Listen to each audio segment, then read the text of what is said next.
नमस्कार दोस्तों। पैर के नीचे रखी भगवान की टूटी मूर्ति को देखकर समझ आया कि परिस्थिति चाहे कैसी भी हो पर कभी खुद को टूटने नहीं देना, वरना यह दुनिया जब टूटने पर भगवान को घर से निकाल सकती है तो फिर हमारी तो औकात ही क्या है। पानी को कसकर पकड़ोगे तो वह हाथ से छूट जाएगा, उसे बहने दो, वह अपना रास्ता खुद बना लेगा। कभी कभी जब परिस्थितियां समझ में ना आए तो जो कुछ जीवन में घटित हो रहा है उसे शांत भाव व तटस्थ होकर बस देखना चाहिए। समय आने पर जीवन अपना मार्ग खुद बना लेगा। कठिन परिस्थिति में ही दिमाग को शांत करने की जरूरत पड़ती है, उस समय सारा माहौल विपरीत होता है। दोस्तों, जैसे आग लगने पर कुआं नहीं खोद सकते, वैसे ही अचानक मुश्किल हालात आने पर मन को शांत नहीं कर सकते। चाहे उस समय कितने ही हमारे मोटिवेशनल स्पीच सुन लीजिए, वीडियो देख लीजिए, भक्ति भजन कर लीजिए, मन शांत नहीं होगा। मित्रों, एक बात हमेशा याद रखो, अगर पहले से ही मन को सकारात्मक सोच, अध्यात्म और सच्ची भक्ति में लगाया होगा या फिर मन की तीव्र गति को ध्यान द्वारा साधा होगा एवं अच्छे लोगों की संगत में रहते होंगे, तभी मन मुश्किल समय में शांत रह सकता है। वरना वही पुरानी कहावत तो आप सुने ही होंगे कि आग लगने पर कुआं नहीं खोदा जाता है। दोस्तों, इसलिए जब जीवन में सब कुछ सही चल रहा हो, शारीरिक रूप से भी ठीक हो, तभी से मन को शांति के मार्ग में लगा दे, ताकि मुश्किल समय आने पर दिमागी संतुलन बना रहे और बुरे वक्त को ठीक से मैनेज कर सके। मित्रों, एक बात हमेशा याद रखना, जो लोग कठिन परिस्थिति में हाथ पर हाथ रखकर बैठ जाते हैं, उनका दिमाग शांत नहीं रहता है, वे अपने हालात को बदल नहीं पाते हैं। काम करने से बुरे विचार दिमाग में नहीं आते हैं, बल्कि आप काम करने के फलस्वरूप कुछ पाते हैं। यदि ये बुरा हुआ तो अनुभव मिलता है, वरना सफलता के दर्शन होने में देर नहीं लगती है। दोस्तों, जब हालात विपरीत हो तब आप लंबी गहरी सांसें लेने की कोशिश करें। आपका सारा ध्यान आपस की बुरी बातों से सिमटकर सांसों पर केंद्रित हो जाएगा। आप खाली ना रहे, कोई मनपसंद काम करे। खाली दिमाग शैतान का घर होता है। समय पर भरोसा रखें। प्रिय दोस्त, आज तक कोई ऐसी रात नहीं हुई जिसका सवेरा न हुआ हो। जंगल में लगी बड़ी से बड़ी आग भी एक दिन शांत हो ही जाती है। कुछ न कुछ नया सीखते रहे, पढ़ते रहे, यह इन परिस्थितियों के उपहार स्वरूप आपको हमेशा याद रहेगा। दोस्तों, आत्मचिंतन मनन करने का यही समय होता है, क्योंकि जब दरवाजे खुलने लगेंगे तो फिर दौड़ शुरू हो जाती है। यही समझिए, ईश्वर ने सबसे मुश्किल रोल के लिए आप जैसे बेहतर कलाकारों को चुना है।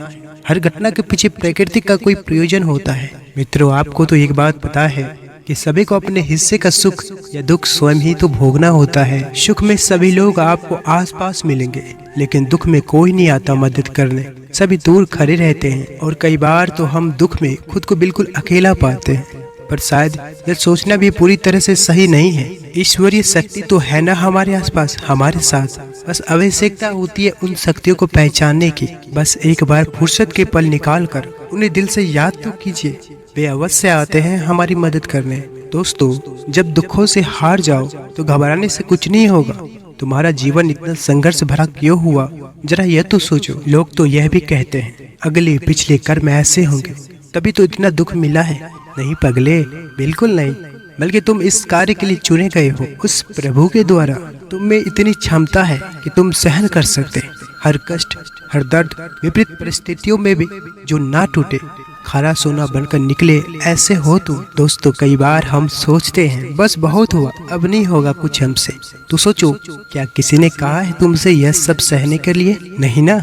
जीते तो सभी है और एक दिन चले भी जाते हैं इस दुनिया से। तो क्या ऐसा जीवन भी कोई जीवन है जब तक कि कोई संघर्ष न हो? प्रिय मित्र, आपको अपने विचारों पर नियंत्रण रखने की जरूरत नहीं है। आपको बस उन्हें अपने ऊपर नियंत्रण करने देना बंद करना होगा। अपनी आंखें बंद करें कुछ देर के लिए, अपना दिमाग बंद करें, क्योंकि वहाँ एक शांत भूमि है जो आपकी उपस्थिति का इंतजार कर रही है। दोस्तों, कभी कभी समुद्र के शांत होने की प्रतीक्षा करने का समय नहीं होता है। यदि आपको अपने लक्ष्य तक पहुँचना है तो अपनी यात्रा शुरू करें और तूफान को अपना रास्ता बनने दे। धैर्य प्रतीक्षा करने की क्षमता नहीं है। धैर्य का अर्थ है शांत रहना, चाहे कुछ भी हो जाए। इसे सकारात्मक विकास के अवसरों को बदलने के लिए लगातार कार्रवाई करना है और यह विश्वास रखना कि जब आप प्रतीक्षा कर रहे हो तो अंत में सब कुछ ठीक हो जाएगा। प्रिय दोस्त, यदि आप पॉजिटिव रहना चाहते हैं तो अपना अधिक समय उन्हीं के साथ बिताएं जो आपको खुश रखते हैं। या फिर उनके साथ जो आपको प्रभावित करे। हारा हुआ खेल दोबारा तो खेला जा सकता है, लेकिन एक बार जो मन से हार गया वह कभी जीत नहीं सकता। दोस्तों, सफलता की राह प्रत्यक्ष तौर पर कहीं नहीं होती, बल्कि वह आपके अपने मन में होती है। अगर आपने अपने मन को जीत के लिए तैयार कर लिया है तो कोई और आपको नहीं हरा सकता है। दोस्तों, यदि आपका मन शांत है तो विश्वास करें कि आप इस दुनिया में कुछ भी जीत सकते हैं। ऐसा इसलिए क्योंकि आप अपने कर्मों का उपयोग करने में सक्षम होंगे और चमत्कार के अलावा कुछ नहीं देंगे, और ये दुनिया आश्चर्य के सामने झुकती है। दोस्तों, कोई किसी के दुख का कारण नहीं होता, यह तो अपने ही कर्म होते हैं जिसकी वजह से दुख उठाने पड़ते हैं। प्रिय मित्रों, आज कौन सुखी नहीं होना चाहता, परंतु वह उसके लिए जो कर्म कर रहा है उसमें सुख है ही नहीं तो मिलेगा कहाँ से। आज जो कुछ कर रहे हैं वह निष्फल नहीं होता, देर सवेरा उसका फल अवश्य मिलता है। विज्ञान भी कहता है कि हर क्रिया की प्रतिक्रिया होती है। दोस्तों, आग में यदि हाथ डाला जाए तो हाथ तुरंत जल जाता है, परंतु एक वृक्ष का बीज आज बोया गया तो उसमें फल आने में कई वर्षों लग जाएंगे, परंतु फल अवश्य लगता है। शुभ कर्म का फल शुभ और अशुभ फल का शुभ अशुभ होना ही है। आज जो हम कुछ कर रहे हैं वो पिछले कर्मों का देन है। दैवी शक्तियाँ पुरुषार्थ वालों को ही मददगार होती है, निठल्ले आलसी लोगों की नहीं। प्रिय दोस्तों, भय और अपीड़ित वासना ही समस्त दुखों का जड़ है। जीवन भर मनुष्य जीविका के प्रपंच में उलझा रहता है। मैं और मेरा, तू और तेरा का जाल बुनकर स्वयं उसी में उलझा हुआ अनेक प्रकार के अनैतिक कर्मों में लगा रहता है। भविष्य के भय को सोचकर अपना वर्तमान भी बिगाड़ लेता है और श्रेय मार्ग को छोड़कर प्रिय मार्ग को अनुगामी हो जाता है, जिसमें दुख के सिवा कुछ है ही नहीं। इस मार्ग पर चलने वाले लोग जीवन की सत्यता, मृत्यु को भी नकारने लगते हैं और भविष्य के लिए नैतिक अनैतिक तरीका अपनाकर संग्रह में लगे रहते हैं। लोभ, मोह और स्वार्थ में ऊपर उठे बिना सच्चे सुख की कल्पना नहीं की जा सकती। सच्चा सुख तो त्याग की राह पर चलकर पाया जा सकता है। प्रिय दोस्त, हमारा सनातन धर्म भौतिक सुख के उपयोग को बुरा नहीं मानता, पर इसका आधार धर्म होना चाहिए। धर्म का आचरण करने से छल, कपट, ईर्ष्या जैसे अनैतिक कर्म में मनुष्य लिप्त नहीं होगा और मेहनत से जो कमाया है उसी को हरी इच्छा समझकर संतोष करेगा। संतोष से परम सुख की प्राप्ति होगी। क्रोध, लोभ, मोह सभी दुख देने वाले हैं, इनसे हमें हमेशा बचनी चाहिए, अन्यथा सुख शांति दूर भागेगी। त्याग और परिहित से बढ़कर कोई सुख नहीं है, इसे यथासंभव अपने आचरण में लाना चाहिए। प्रिय मित्रों, कभी किसी अंधे को सड़क पार कराकर किसी प्यासे को पानी पिलाकर देखिए, लोगों में मधुर व्यवहार करके देखिए।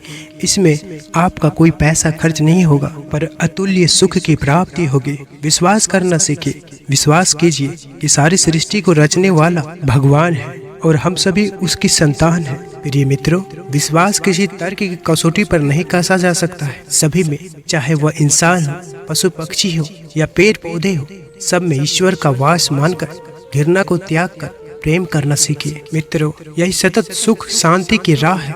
घर में छोटी मोटी मन मुटाव तो चलते रहते हैं, पर यह कलह के कारण बनकर दुखदायी भी हो जाते हैं। दोस्तों, इसका मुख्य कारण है कि हम अध आकार की गांठ तो मजबूती से बांध लेते हैं, पर कर्तव्य की पूरी तरह अपेक्षा करते हैं। अपना कर्तव्य भली भांति निभाते हुए यदि दूसरों की बातों पर गौर पूर्वक विचार किया जाए तो निश्चित लगेगा कि मनमुटाव के अनेक कारण वे बेतुके ही थे। वहम पालने के बजाय यदि कारणों की तरफ सोचा जाए तो मनमुटाव का प्रश्न ही नहीं होगा।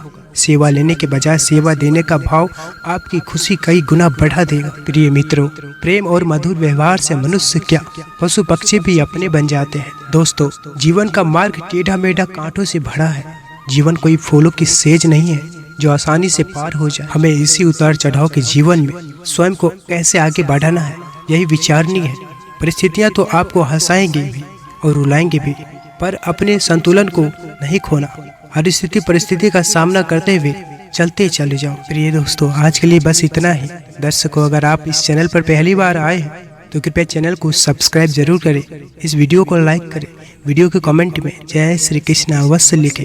अब लेते हैं आपसे विदा। जय श्री कृष्ण, हरि ओम।